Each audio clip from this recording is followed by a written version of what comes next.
Hello and welcome. My name is Karen Galbraith, and I'm the Training Projects Coordinator with the Pennsylvania Coalition Against Rape.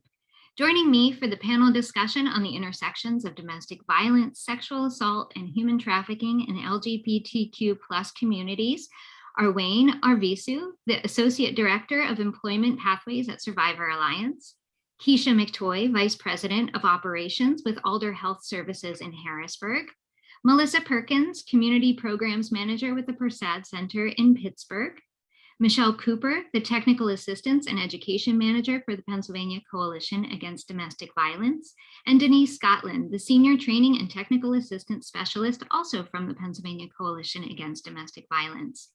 To learn more about everyone and all the amazing work that they do, you may check out their bios that are posted along with the resources below.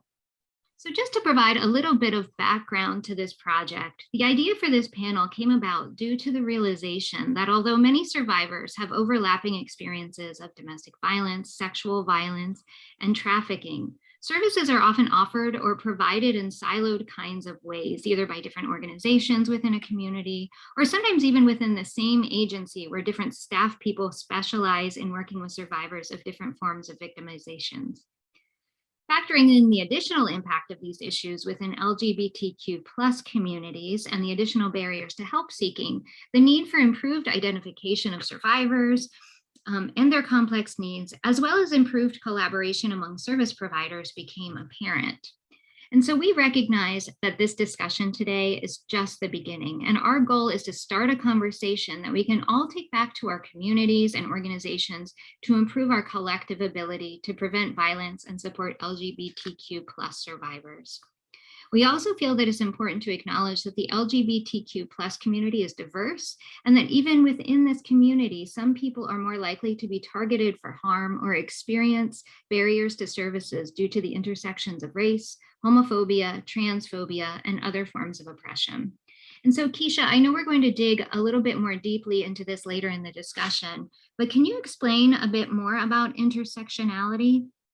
So yes, generally as members of more than one minority group, which is where the intersectionality comes in, our LGBTQ persons of color tend to face some different challenges, such as economic and health disparities, as well as an increased sexual risk-taking and other high-risk behaviors, such as substance abuse, which make these persons a little bit more vulnerable to HIV, other sexually transmitted infections, pregnancy, sexual and domestic violence, and human trafficking. Thank you, Keisha. And so, Wade, when we talk about sort of the intersections of sexual assault, domestic violence, and human trafficking, can you say a little bit more about how these different issues overlap and very often co-occur? Yeah, so when it comes to domestic violence, trafficking, and interpersonal violence, I think that there are, the first thing is that oftentimes individuals who experience violence experience it on more than one occasion and in multiple scenarios. And so what is not an uncommon scenario is that you have a person maybe who had parents a parent who experienced domestic violence, or maybe they were in foster care and experienced some type of violence within that upbringing, and then may go on to be in an abusive relationship or experiencing domestic violence. And so I think that first of all, there's just the understanding that that trauma that hasn't been dealt with tends to lead to additional situations where people don't necessarily have the skills in place to place boundaries and to be able to protect themselves. But when it comes to, even thinking about trafficking and how there is an intersection that exists there as well, there are a lot of situations of trafficking that occur within the home. So whether that's facilitated by a family member or by a friend of a family, those are also trafficking scenarios that are not uncommon.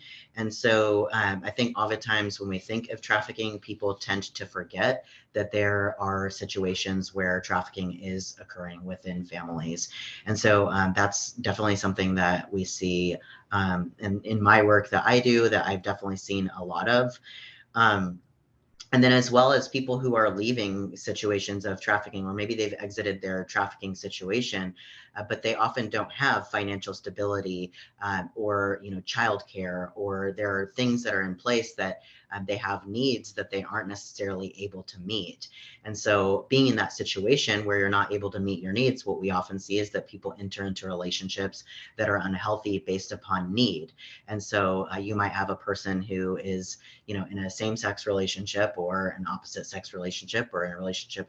It doesn't matter, who you're in a relationship with. I think people tend to display domestic violence as a whole as these heteronormative relationships, and forgetting that domestic violence and interpersonal violence can also happen within lesbian and gay relationships, polyamorous relationships, relationships with trans people. And then also another common scenario when it comes to individuals who are transgender is that oftentimes they may not be aware of the fact that they're transgender, or may be coming to terms with their gender identity, and that can take some time. And so there are a lot of situations where a trans person might be in a relationship with someone, and then in that process of being in a relationship with them, change, or decide that, hey, I think that I'm trans. I think this is something that is true about who I am, and be met with animosity or violence or transphobia, and so that can occur within a relationship that has already existed. So we see that a lot in relationships where you have lesbian partners where one partner comes out as a trans male, and then you have people who feel hey, that it impacts their identity as a lesbian. And so there are a lot of nuances that exist. I think just knowing that people are complex, and gender and sexuality can be fluid, and things can change, and just recognizing that domestic violence, human trafficking, and interpersonal violence aren't really respecters of persons, but they can exist in all sorts of relationships, and then also after the fact. So I think a lot of individuals who maybe have experienced homelessness, and experience trafficking in youth, which occurs a lot in homeless youth. We see in young people who are exchanging commercial sex for a place to stay or for things like that. And so I think those are also scenarios where we have people who have experienced, by federal definition, trafficking, and may end up in other situations later.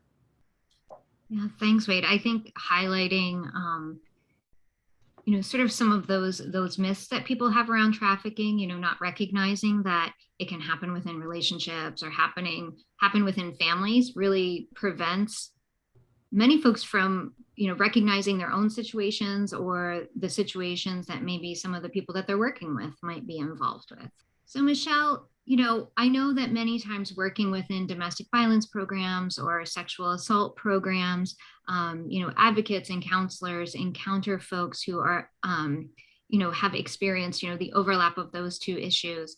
But then when you factor in human trafficking, can you talk a little bit about how human trafficking is different in many ways, and how the response to trafficking needs to take into account those differences and the complexity? Sure. So as Wade mentioned, there's a federal definition for trafficking, which means that, federally it's considered to be a crime. And so automatically human trafficking is distinct from, domestic violence, for example, because even though, in different states or different areas, there may be laws associated with domestic violence, human trafficking is defined, federally as a specific kind of crime. And so what comes along with that is, when there's a legal definition of something, sometimes you get relegated to that legal definition, and it creates a situation where you're not really seeing it for what it actually is. You're defining it as this legal thing. So, for example, when we think about trafficking, oftentimes we think about that as being a transactional, a monetary specific transactional sort of situation. And as Wade mentioned, there are a lot of things that are associated with human trafficking that don't necessarily have to do with money. They have to do with resources. They have to do with, traffickers or individuals exploiting folks for a place to stay or food, even, just camaraderie or a sense of belonging. And so when there's a legal definition to something and we're trying to provide help and support and services, we have to be really cautious that we're not only looking at that legal definition when we're thinking about how to incorporate those services within the existing supports that are available. There's also discrepancies, and I'm not going to get into a lot of detail about this today, but just even within the communities that look at things like sex work versus trafficking, and understanding that there's really important differentiation to make there, because a lot of times very well-meaning support networks will sort of look at everything as this blanket trafficking situation without respecting the agency of the individual, and making an assumption that because they're engaging in commercial sex work, they must be a victim of something, instead of respecting the agency that some folks have with regard to that. And this is a very politicized argument in some cases, but with regard to what we need to remember when we think about human trafficking as something that's distinct, is always to put survivors first, and to look at their perspective and what they want and need, instead of defining what they want and need by that very criminal justice oriented definition. That also makes it really difficult sometimes for folks to self-identify. And so within the domestic violence world, once again, for example, there's been, decades of outreach and awareness that help folks understand, I may be experiencing this form of interpersonal violence. I can identify with that, and I kind of know what resources are out there and available to me. But not everyone may identify as a survivor of human trafficking. And we see this a lot in domestic violence shelters, where folks come in and identify as a survivor of domestic violence and don't even really associate what they're going through as human trafficking. So it's really important for us to, once again, remember to allow survivors to define their experience. So not to say, when somebody comes in and starts telling their story, to say, oh, you're a victim of human trafficking, but to allow them, to kind of come to that understanding organically, and to not, base the support services on that definition, because at the end of the day, the supports that are available are similar for everyone. So while the definitions may be different, and how somebody is sort of brought into a trafficking situation may look different, what we can do to help folks can fundamentally be very similar. They need access to support, they need access to housing, medical treatment, things like that, which are the same things that we would offer to survivors of interpersonal violence. The main distinction that I think a lot of advocates may need to make is, when we're working within criminal justice-based systems, we have to interact within criminal justice-based systems a little bit more. So there may be situations where survivors of human trafficking come to us through those systems and networks, and being able to understand how to navigate those from a different perspective, I think can be one of the challenges that can come up when providing support and assistance for human trafficking survivors under the blanket of some of those other support services. Yeah, I think, Michelle, something that you said really stuck out to me, which is, so often the responses and the support for survivors is linked to criminal justice responses.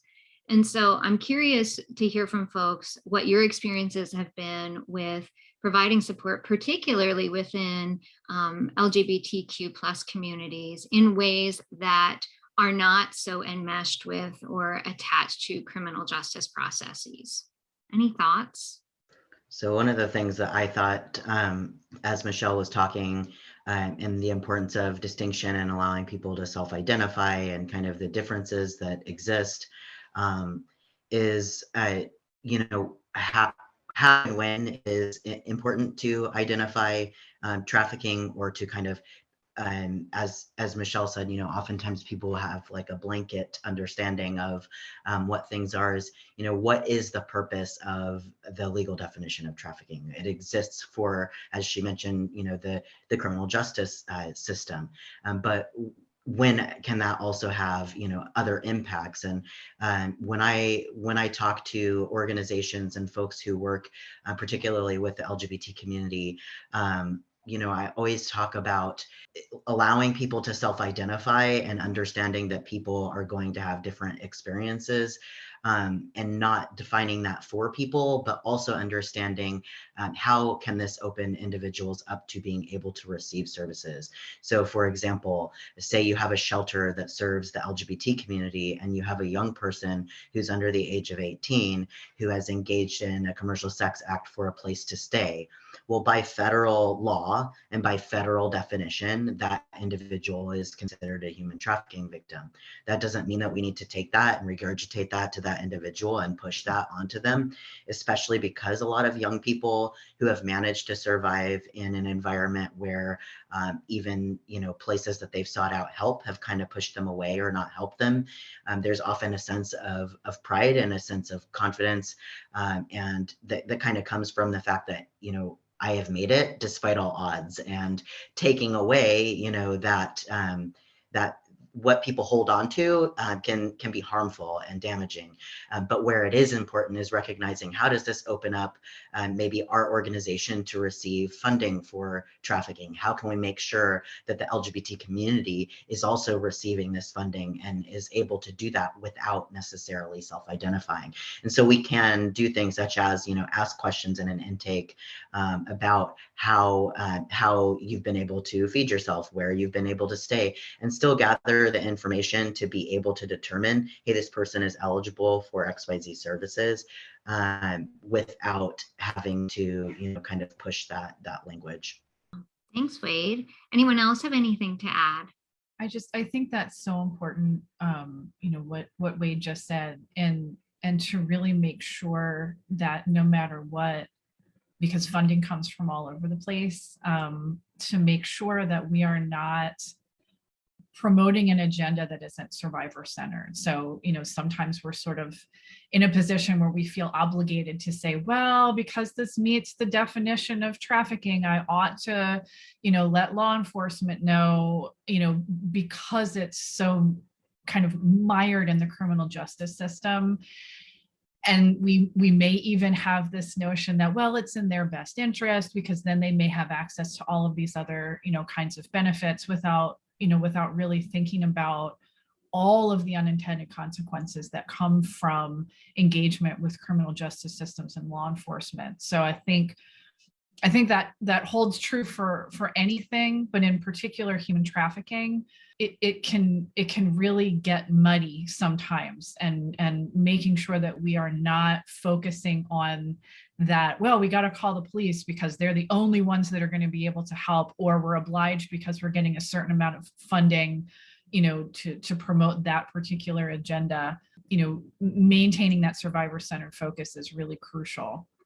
Yeah, thanks, Michelle. So I know that we've talked about this a bit already and sort of touched upon intersectionality and some of the connections between, racism, homophobia, transphobia, and violence. So Melissa, I wanted to ask you, so, it's sort of acknowledging that violence is rooted in oppression and that LGBTQ people are often targeted for violence at significantly higher rates than straight and cisgender people. Can you say sort of more about that? Sure. And I think when Michelle was speaking, a couple things, she said a couple buzzwords, or what I perceive as buzzwords. And some of the words that stood out to me were the assumption and the sense of belonging. And I think when we look at that oppression, and when we look at what puts our LGBTQ folks at risk, it is really that social bias. So that assumption that everybody is heterosexual and cisgender, And so with that, so we're already assuming that.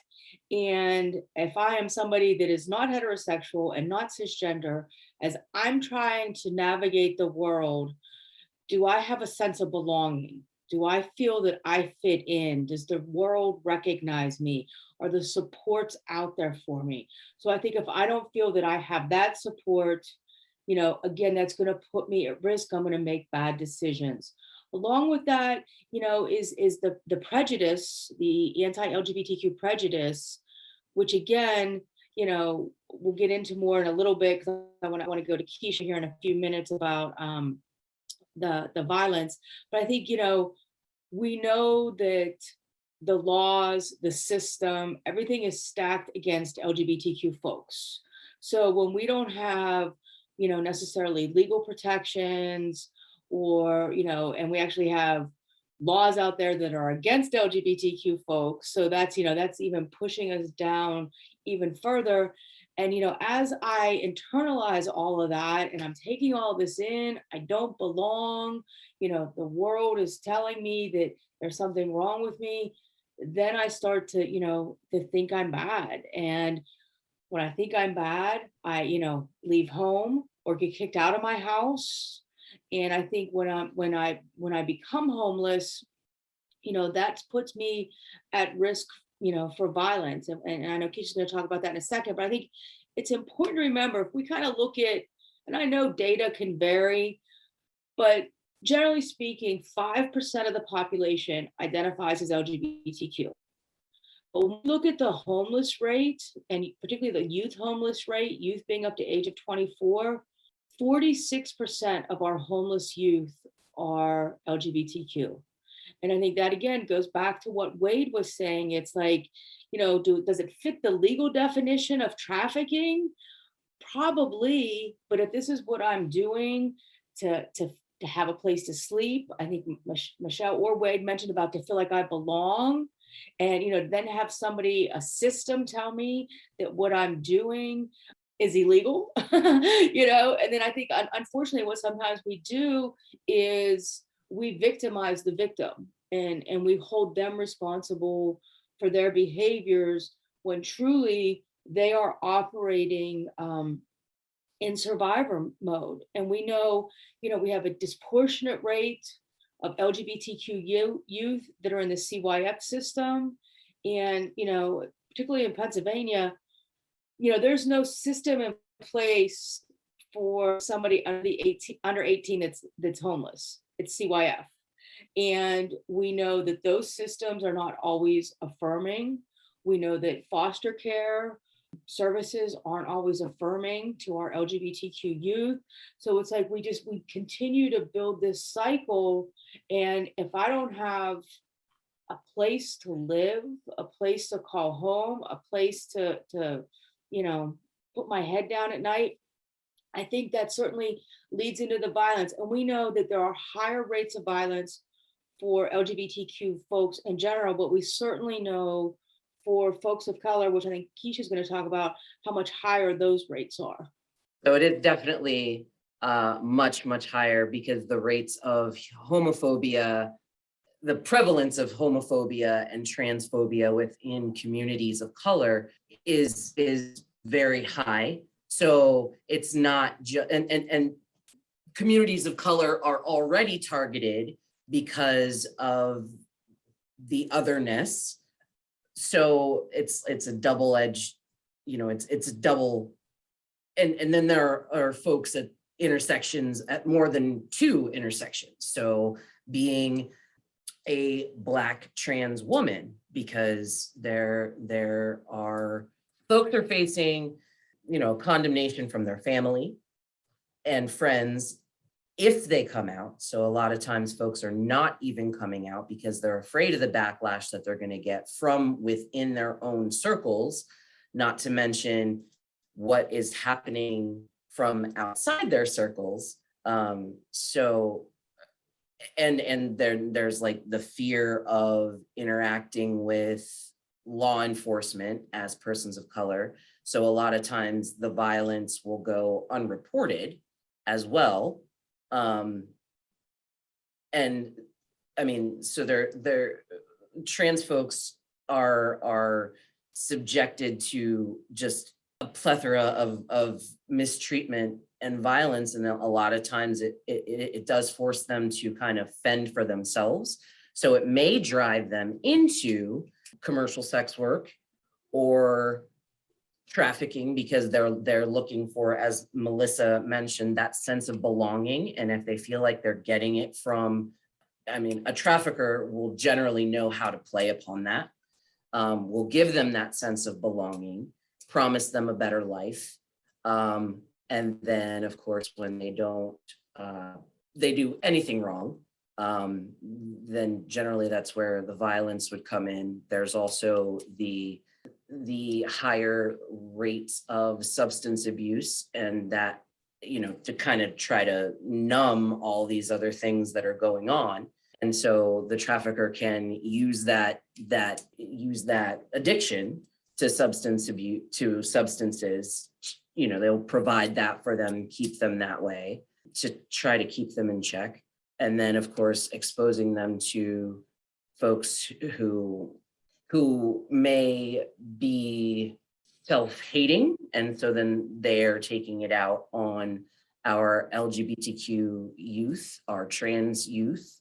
And I mean, just I don't have the exact number in front of me, it slips my mind, but I mean, Black trans women are disproportionately murdered. Yes, violence against trans individuals is an epidemic, but the majority of trans deaths, trans murders, are of Black trans women, and those they sometimes are intimate partner violence. They're caused by that. They're caused by family members who don't accept them, and then there are those who, you know, it's somebody that they have encountered just in the street. As people of color, we experience, you know, violence on a greater level from within our own community as well as without. And so adding the layer of being a member of the LGBTQ plus community is just, it compounds it exponentially. Yeah, thanks, Keisha. I just want to say, Keisha, I think if I'm not mistaken, I want to say it's on average, which is just like really sad to say on average, that it's at least 2 Black women, trans Black women of color, that are murdered every month. And unfortunately, those are the ones that we know about, so that they're recorded as trans women. And I think something, you know, important that you said, when we talk about the violence, we know that when you are a member of a marginalized community, so whether it be the LGBTQ community, you know, the African American community, the Latino community, so when you're part of a marginalized community, your first response when something bad happens in your life is not to call the police. And when you have that intersectionality of, you know, the layers on it. So when something bad happens, I'm not gonna call the police. I mean, that's just because I know that my community the police have not responded well to my community. So we don't feel that we have those protections. So I think that certainly, you know, puts folks at risk. And as I said, to kind of add into it, and particularly with our trans folks, is, again, because we don't have, you know, legal protections, and because many of our trans folks do not pass well. So it's, you know, obvious that they were not, you know, born a woman or born a man. So therefore employment can be difficult. So if I can't, you know, get a job at the local department store, then where am I going to go? So I think, again, this all ties back into, and I cannot stress it enough, what Wade said is how we need to be very cautious about how things might fit a legal definition, but it's more about survival. And I think a lot of times people, I think initially they feel like they have control and they're making these choices. But I think, as Keisha said, you know, traffickers are very good at grooming people and very good at preying on folks' weaknesses. So I think just all of these things, it's just like a layered cake that build into what anybody can be at risk. But I think the nuances, and there are extra layers for our LGBTQ folks that put them at even greater risk. And just to add on to that, sometimes traffickers are using the promise of the gender affirming hormones as ammunition, if you will, to keep folks under control. And as you mentioned, being unemployed or having limited employment opportunities, then in turn goes to healthcare access. And so just traffickers focusing in on these basic and completely legitimate needs, human needs, to take advantage of folks and use them for their own personal gain. So it's just, and we'll get into this a little bit later about how, how we as providers and community partners can try to help with mitigating that, and trying to lessen that and provide additional resources. But it's really, it's again, kind of like you said, Melissa, that folks are very susceptible to exploitation. And so then they become almost sometimes willing to do anything they can to survive. Wade, I saw you on mute. Would you like to chime in? Yeah, this is all really great stuff that's being talked about, and I just wanted to also consider and highlight the fact that we talk about traffickers and how traffickers can take advantage of people's needs and vulnerabilities. But I did want to highlight, so we don't have a ton of data as it relates specifically to trafficking in the LGBT community. That's when we look specifically for trafficking. But again, if you're going by federal definition, that kind of changes things. And so there was a study, a research report that was called Surviving the Streets of New York, that was done a few years ago, and there were about 300 homeless LGBTQ youth who were interviewed, and it was both a quantitative and qualitative research project. And one of the things that was found through that was that for those folks who met the federal definition, which was like 90% of them, and this was youth 18 to 24, 90% of them met the federal definition of human trafficking at one point during their experience. But of that, how youth became involved in trading sex, 46% of those was friends or peers. And so what I do want to highlight is we have this concept where we demonize a trafficker and demonize people who are preying on young, innocent and vulnerable kids, which certainly happens. But we have to think about how our systems actually oppress these same kids. And these same young people, because if we're looking at 46% of individuals who are LGBTQ and homeless are exchanging commercial sex act for something of value, being brought on by friends or peers, that's not somebody tricking them into being trafficked. That's a homeless kid not knowing where to live, not knowing where to stay, getting bullied at the shelter, who finds another homeless kid who looks like them and realizes hey, what do I do? Where do I go? Oh, well, I know where you can go. I know where you can stay. Here's how I've been surviving. And so these are literally generations of people who have not had shelter, healthcare, support networks, support systems, who are surviving, as Melissa said, and as Keisha said. And so I just wanted to really highlight that, because I think that we have a tendency to imagine what trafficking looks like, and then also highlight the fact that I think that a lot of the reason why so many folks, particularly in the anti-trafficking community, have a tendency to want to label everything as trafficking is to bring empathy. And while I understand that, we need to think about that, right? We need to think about the fact that, can we only have empathy for someone who identifies as a trafficking survivor? Can we only have empathy for someone who has a trafficker that we can point at? Or are we also going to have empathy for the 15-year-old trans girl who got kicked out of her home, who got bullied and beat up at the shelter that she went to and can't find housing or a job anywhere because she chose to survive? And so, anyway, I know that's a little bit of a dark rabbit trail, but I really did want to highlight that because it does come from some of the small amounts of data that we have. And then also the fact that in that same study, young men were actually 3 times more likely than young women to have traded sex for a place to stay. And again, I think this is kind of an issue where we tend to highlight women and girls and forget about trans folks altogether, and boys. And so particularly among the LGBT community, because of homophobia, and the way that that impacts particularly men who are gay, we see a lot of that same survival sex, that these young men are also engaging in.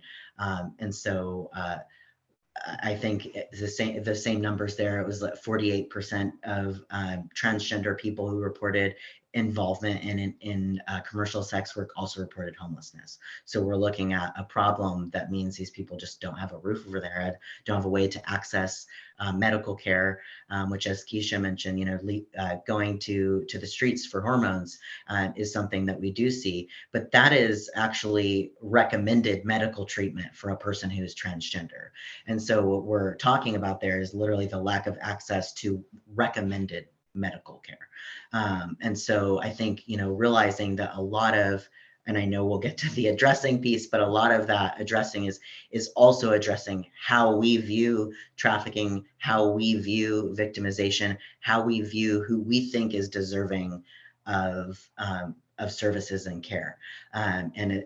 I think when we frame it that way, hopefully it can help us to realize that we really do need to reevaluate this and think through these things and how our systems and organizations are, unintentionally oftentimes and sometimes intentionally contributing to that.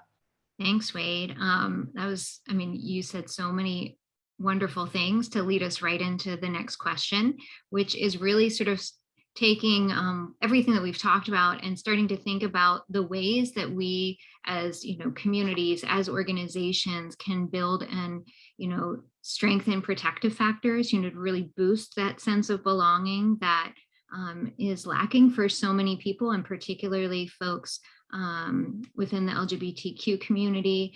And how can we strengthen those factors? How can we devise programs and services to help meet those needs so that people aren't having to,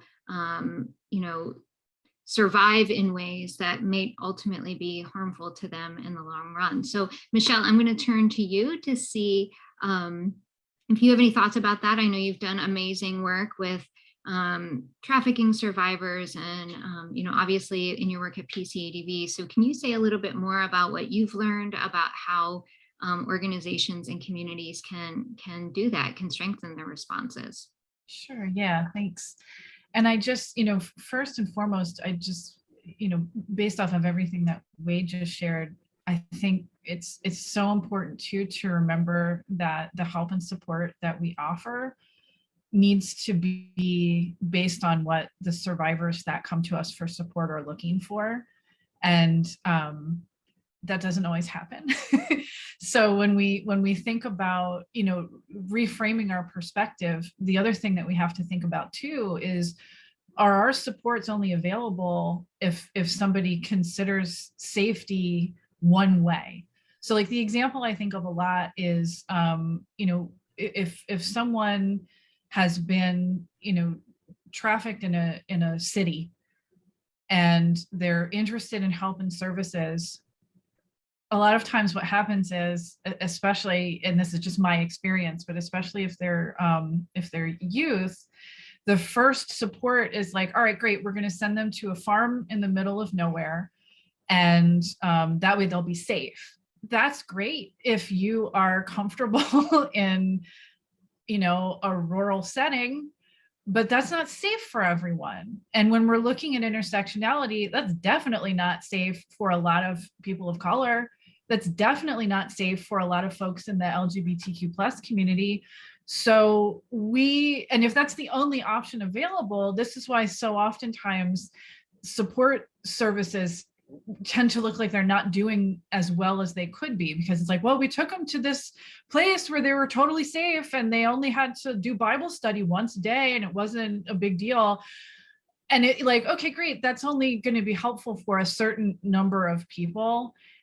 And when the majority of people show up in that environment and try, because it's literally the only option available to them, it does more harm than good. And that's where we see folks that run away from those types of programs. They just wind up getting into, other, even more dangerous situations than the ones that they were in, because at least there they had a measure of safety because they knew the rules and they knew where to go and they knew who to reach out for help, even if that help is dysfunctional. So when we're looking at how to create support networks within our communities, before we do anything else, we have to think about creating support that is flexible and that is proactive, not reactive. So all that to say, kind of going back to our discussion about, the criminal justice aspect of this, instead of looking at how are we going to bust traffickers, how are we going to arrest people, how are we going to do all of this stuff related to trafficking, the first thing we have to think about is like, how are we creating welcoming spaces for everyone? And as I think everybody on this panel has mentioned before, our services shouldn't be contingent on somebody identifying specifically as that, legal definition of someone who has been trafficked.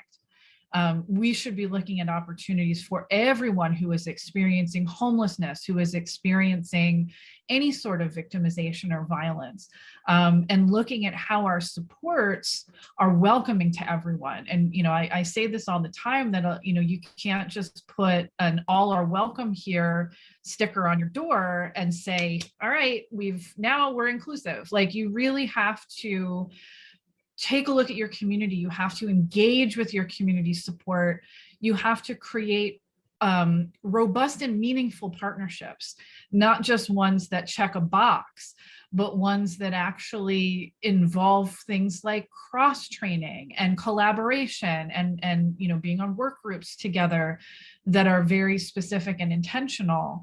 And really looking at all of the different needs that every human being has. So every human being is entitled to safe and affordable housing. Every human being is entitled to, gainful employment, food, a community that's supportive. And so looking at all of those needs and the gaps that exist in your community and how you can all work together to sort of fill those gaps.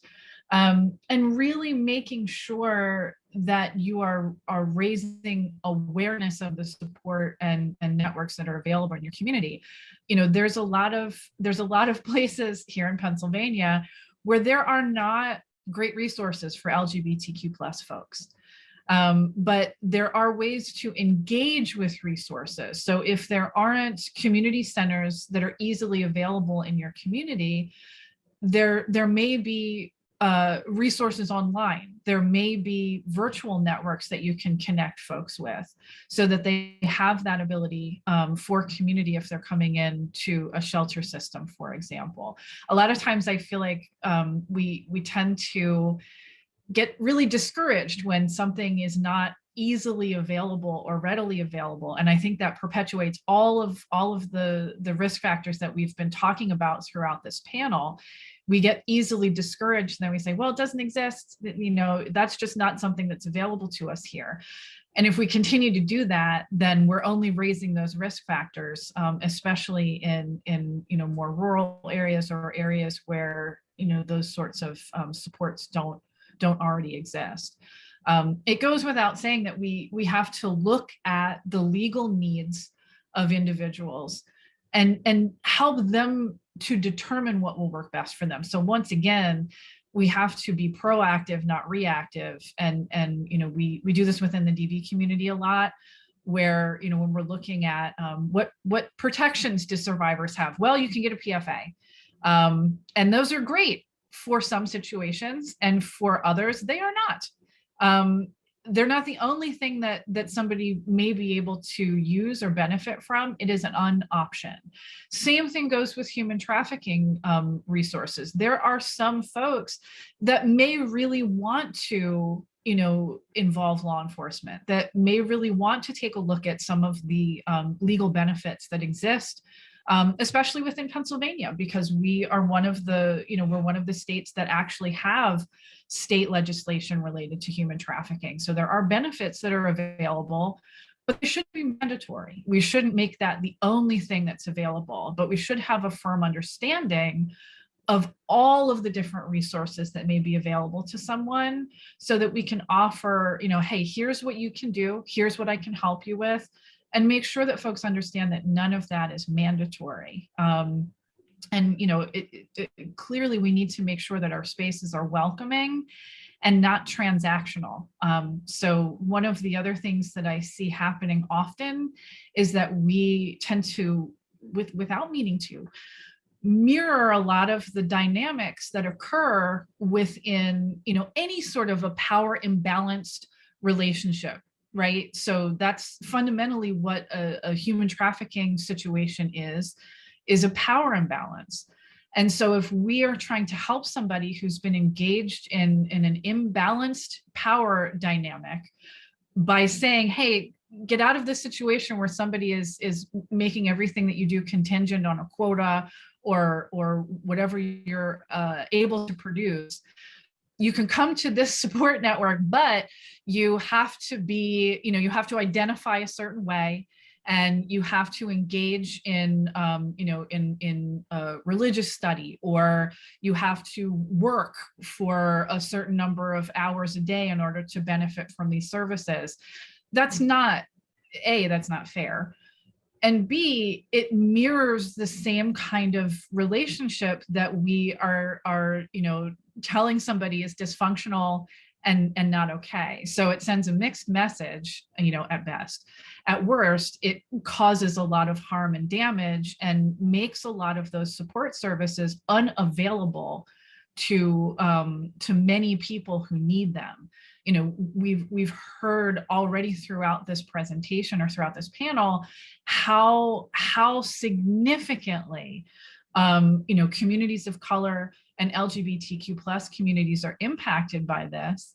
And if we only have services that are available to people who identify as a biological female, well, we're missing a huge portion of the population, and that is just gross.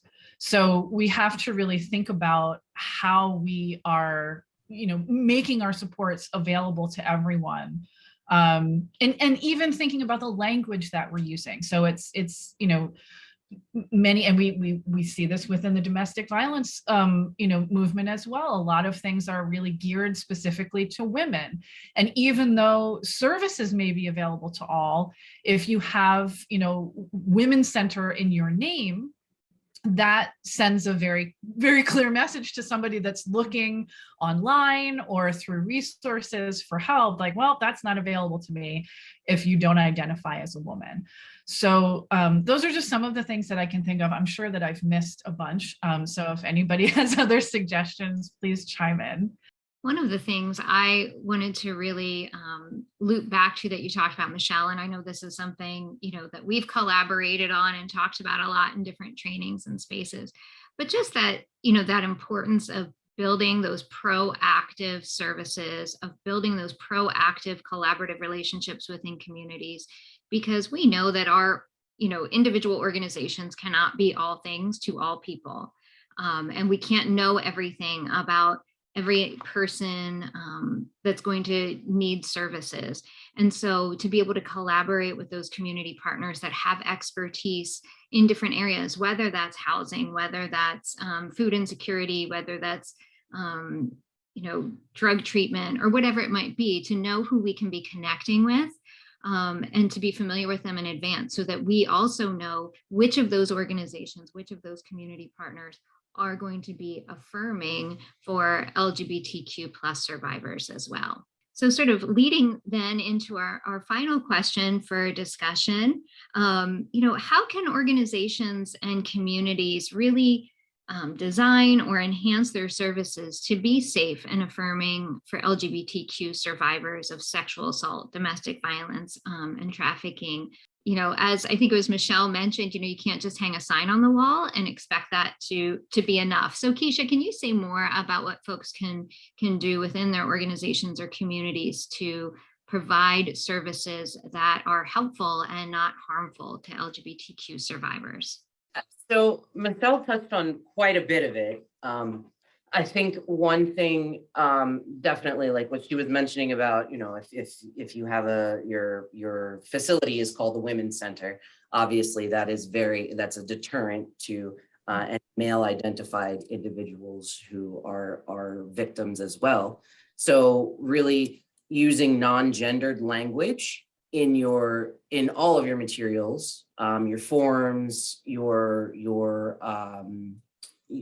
advertisements, anything printed, any of your slogans, whatever it may be, just using non-gendered language is a big way to make sure that you're being inclusive to everyone.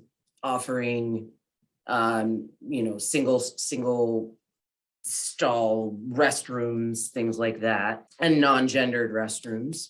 Making sure that your staff, the folks who are going to be interacting with our survivors, are trained properly and that they are affirming to LGBTQ persons, providing training to others.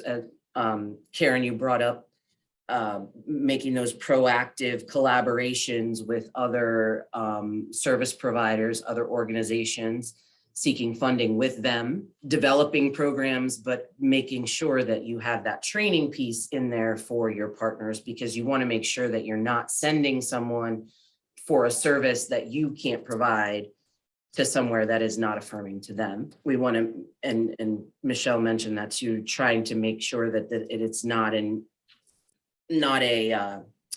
transactional experience for them, and in recognizing all of the disparities and things that we talked about a little bit earlier, trying to make things kind of as you can, as affordable as possible for folks accessing services, and again, depending on the services that you provide. That may not be an issue, but for some things, obviously, just trying to, looking for funding to cover costs of things so that you can offer a more affordable option to survivors. Really going back to that person-centered, that survivor-centered care, really paying attention to what it is that they need on an individual basis, not an overall situation. And making sure that don't accidentally out somebody or on purpose out somebody. Like just try to be as confidential as you possibly can with that person's information. Make sure that, again, confidential information, but then knowing when you need to be reporting things. So that kind of goes back to, again, making sure that staff is fully trained, mandated reporter, knowing signs of abuse and trafficking, knowing what to look for, and looking at what has worked in other places. Just do your research and look and see what, if there are other evidence-based practices that have worked elsewhere, and see if there's a way that you can incorporate that into your own organization, and allowing for folks. So if it's a healthcare provider, for example, allowing the opportunity for the survivor to disclose. So creating policies around seeing patients at least for part of the visit by themselves, asking questions if they're feeling safe. Do they feel safe in their home? Those kinds of things. They may not be, willing to disclose that right up front, but as you build that relationship and rapport, they may be willing to disclose that information to you. And even if they don't disclose that information, again, just being trained to recognize it and try to steer them into some resources that may be beneficial for them. And the only other thing, sometimes you want to make sure you have, especially in color or folks who English is not their native language, or English, they don't speak English at all, and you don't necessarily have a staff person who speaks whatever language it is that they speak, making sure that you have language services in place, because sometimes folks will have their abuser as their translator, and so you want to make sure that you facilitate that conversation with the patient, with the client, without that person being present. So just kind of making it an all around, and not really even saying, hey, okay, we think something's going on with this person, so we're going to take them back by themselves, but making it an all around policy so nobody feels like they're singled out or anything like that. And again, I'm speaking from kind of a healthcare situation because that's my field, but you know, kind of get the idea and how you can adapt that to whatever service your organization provides. Yeah, thanks, Keisha. That's like your last piece talking about language access and things like that. Really, to me, connects beautifully to what you sort of introduced us to at the beginning of the discussion today around intersectionality. And so really thinking through, how do we serve all survivors? How do we address the needs that survivors have, recognizing that they live complex lives and that we need to be prepared to meet all of those needs, whether it's a language access need or a housing need or other types of needs. So I'm just curious, from the work that the rest of you have done, or the organizations that you've worked with, what are some of the ways that those organizations that are doing really great work with survivors, what are they doing to provide those survivor-centered and trauma-informed services in ways that maybe some of the folks who are watching this panel discussion today can learn from? Well, I would just like to say, and kind of going with what Michelle and then Keisha said about the name, like the Women's Shelter. There was an organization that provided services, residential services to young girls. And the name of the facility was the Girl Center. And they had an individual, she was assigned female, but did not identify as female, and attempted suicide while in the facility. And when the folks from the facility went to talk to her, that was one of the things that she said.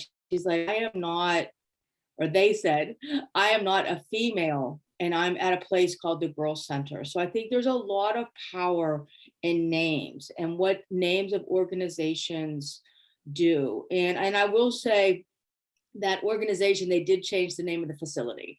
So I think they recognize just the power of names. And again, with what both Michelle and Keisha said, you can't just hang out the sign or the rainbow sticker that says everybody's welcome here. I mean, that's a great first start, but it needs to go bigger than that. It needs to go with when folks come in and they're filling out paper, or even on the phone. When I'm talking to you, if you call in, what's your name? What do you want me to call you? If it's an insurance thing, is your legal name different than what you want me to call you? What are your pronouns?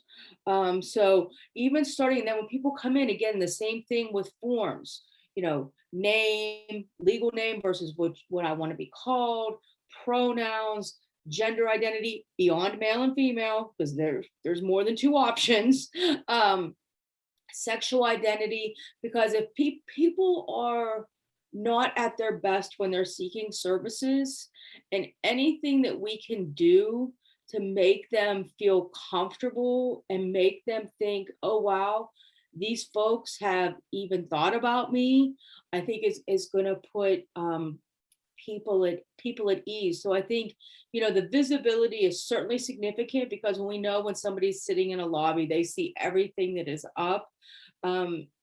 But it goes beyond that. And I think, Keisha and Michelle did a great job about talking about that. I think the other thing is, and this was something that was done here in Allegheny County through the CYX system. And this was several years ago. They started a project. It was called SOGI, Sexual Orientation, Gender Identity Expression. And it was largely related to the CYX system, children, youth, and families.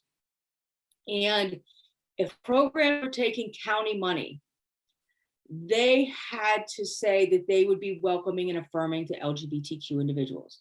It didn't matter whether that program was based in Allegheny County, because the county sends kids to Erie, to York, to Philadelphia. So even those programs outside of the county, they had to say, yes, we will be welcoming and affirming, and they had certain things they had to do. So I think that's important. If programs are, sending referrals or giving money to other programs, that making sure that they have the same standards.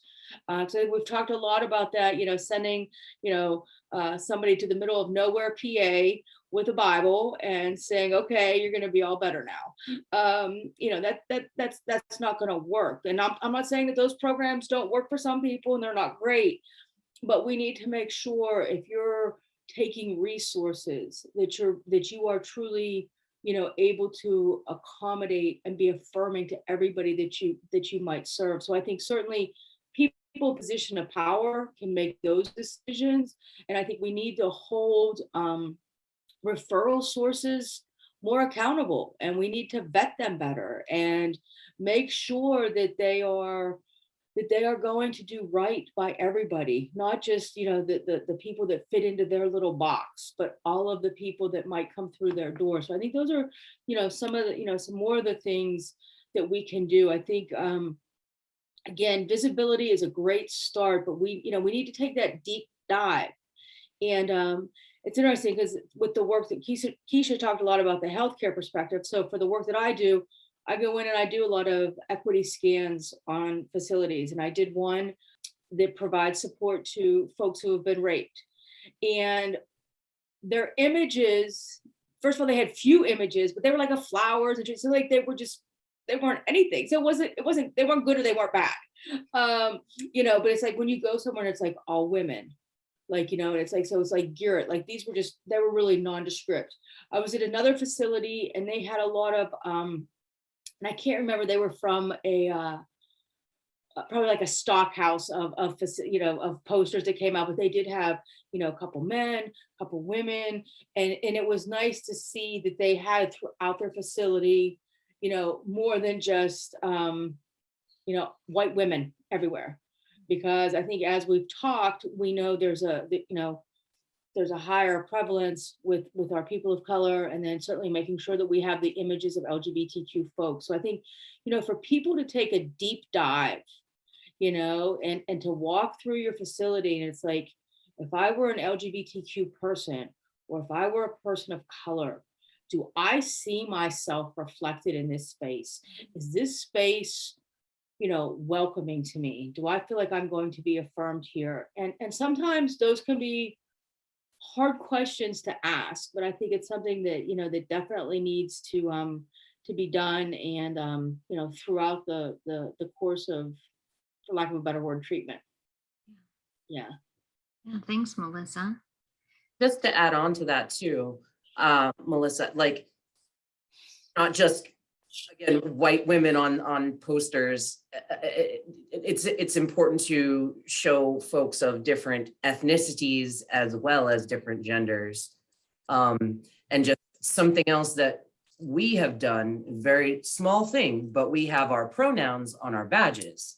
So that folks see that we have our pronouns on our badges, they're more comfortable then to share their pronouns with us. Obviously, our paperwork reflects that we want to gather that information, their affirmed name, their affirmed pronouns, all of those things.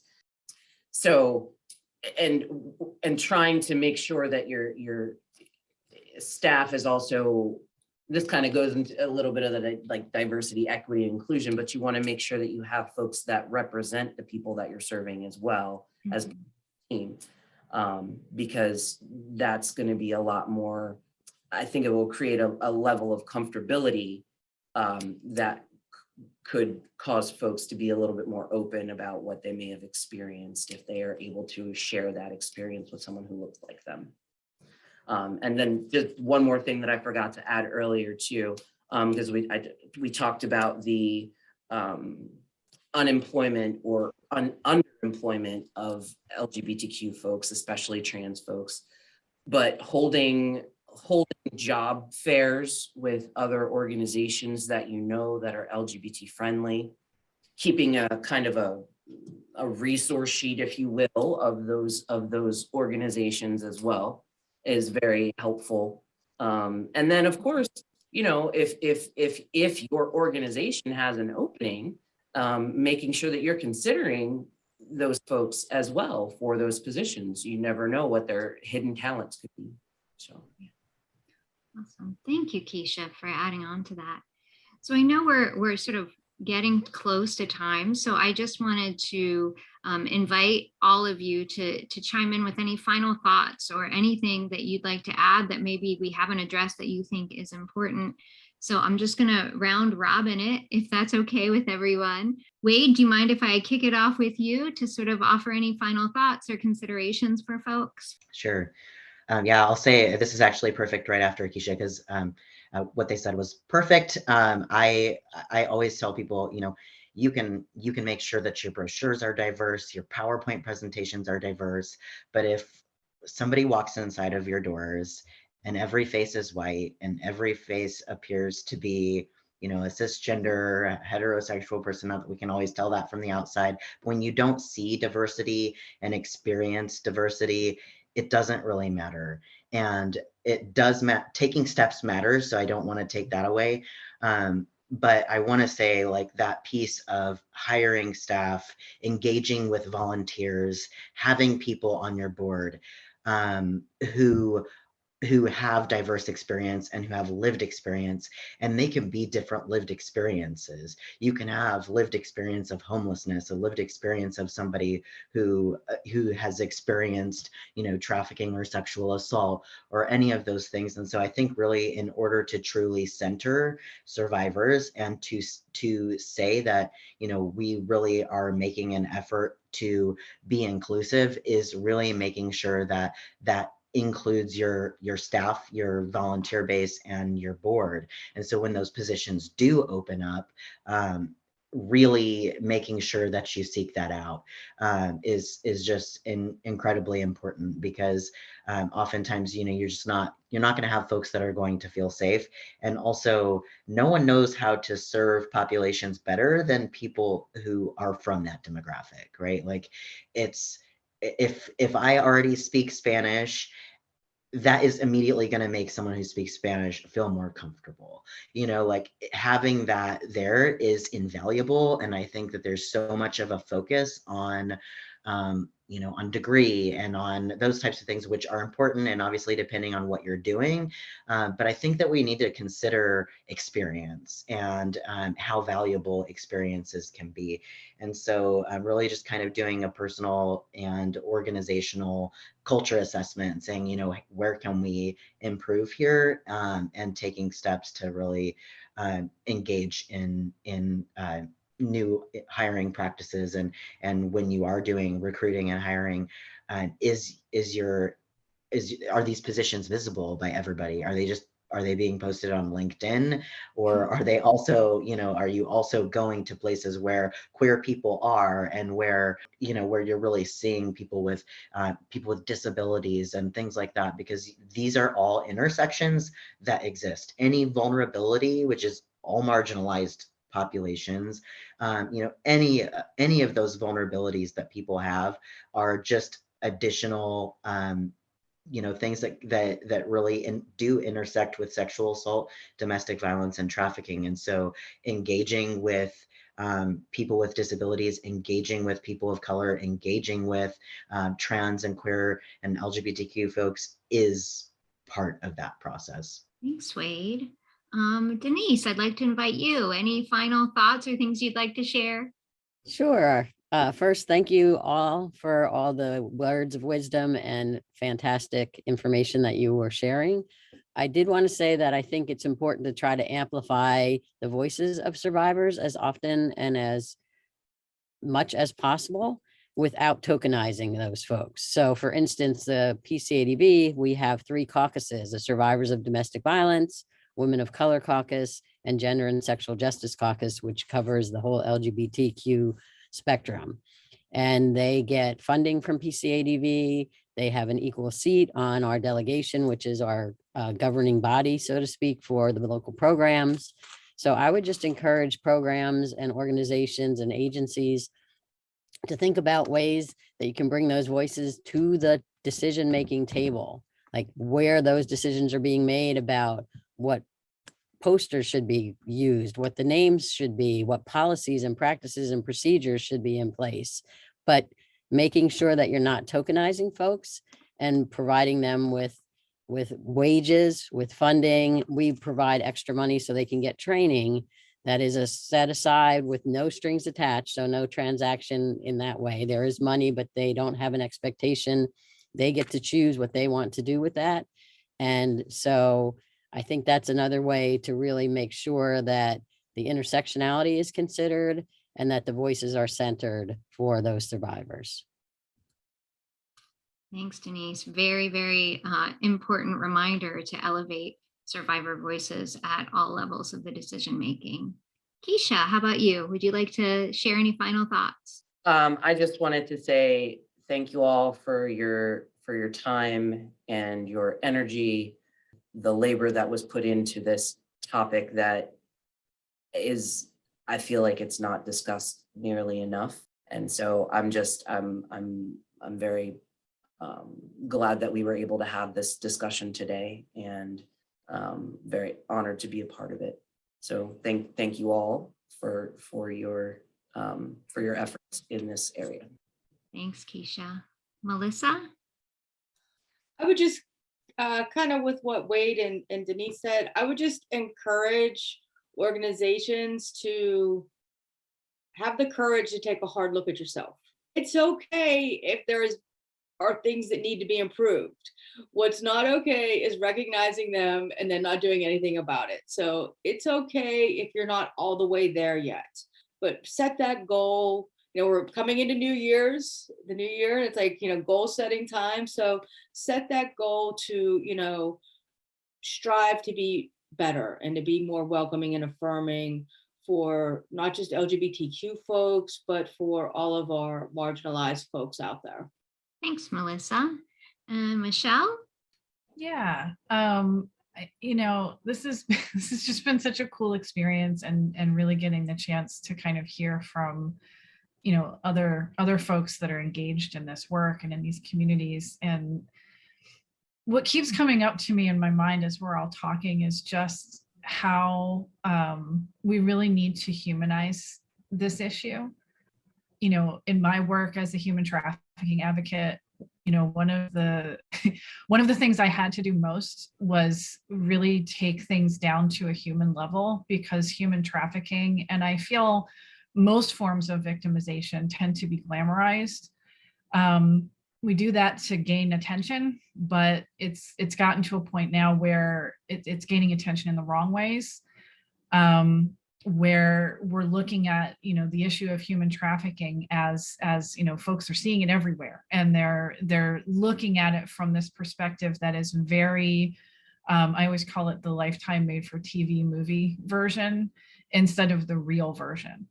And what we've talked about today really humanizes this issue, and I think it's really important for everybody who wants to engage in this work to remember that each person that we work with is a human being first, and to use that survivor-centered human lens when doing this work. An example that I think of a lot is, there are folks that say, well, if we want to get our board to care about this, we need a survivor to tell their story. No, you don't. You shouldn't have to have somebody lay their trauma on the table and put their deepest wound out there in order to get somebody to care about this issue. Survivors are so valuable to this movement and this work, and I'm not going to repeat what everybody else said because it should go without saying that that should be a core aspect of how we engage. But I just want to elevate that engagement should be real and not just bringing survivors out to tell their stories so that you can fundraise. To remember that this is something that happens to actual people. It happens to actual people in every community, in every walk of life. And it's our responsibility to make sure that every single individual has access to equitable services that allow them to live their best lives as they decide them to be, not as we do. So thank you to everybody for participating and sharing today, because this was great. Well, I too want to thank all of the panelists today, not only for the time you have spent, educating all of us during the discussion, but also for all the work that you've done, behind the scenes to help, devise the outline and to come up with the topics that are so important to discuss, because we knew we could only address, the tip of the iceberg today. And so thank you for all the work that you did to help put this all together, so that we can continue to really push this work forward to ensure that all people can receive the services and the support that they need, and ultimately so that we can end domestic violence and sexual assault and human trafficking for all people. So I encourage those of you watching to please check out the resources below. And again, many thanks to all of our panelists today for sharing your expertise and your vulnerability and your lessons learned, because I know that it is going to be so valuable to everyone who has the opportunity to watch. So take care. Thank you for joining us.